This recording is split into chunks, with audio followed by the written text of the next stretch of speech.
مشجع برشلونة، كون طماع اليوم، ما تكون متواضع، وما تقبل من تصنيف مباراة اليوم بأقل من 9 من 10 من 10 أو 9 من 10 بس، أو 9 ونص. ما تقبل أقل من هيك، لأنه برشلونة اليوم فاز وكان هو الطرف الأفضل وبكل شيء.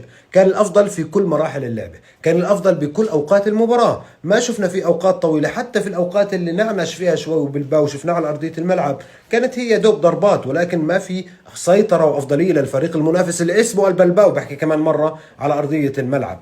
فبرشلونة اليوم قدم مباراة رائعة جدا، وأيضا البوادر والمعطيات موجودة، البوادر والمعطيات موجودة وإيجابية. ليفا على سبيل المثال يسجل المباراة الثانية على التوالي ويساعد فريقه بالفوز بالمباراة الثانية على التوالي.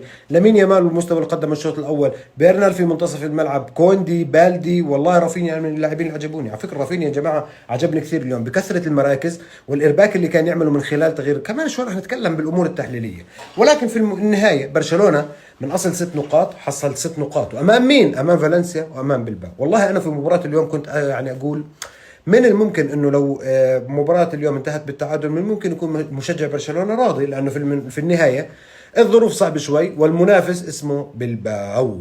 مبروك جماهير برشلونه. وقبل ما اقول لك مبروك استنى شوي، هل تتفق معي بتقييم المباراه ام لا قدر الله لا تتفق معي؟ انتظرونا بعد قليل في حلقه مفصله على قناة تكتيكات كرة القدم نتكلم فيها عن المباراة بالتفصيل.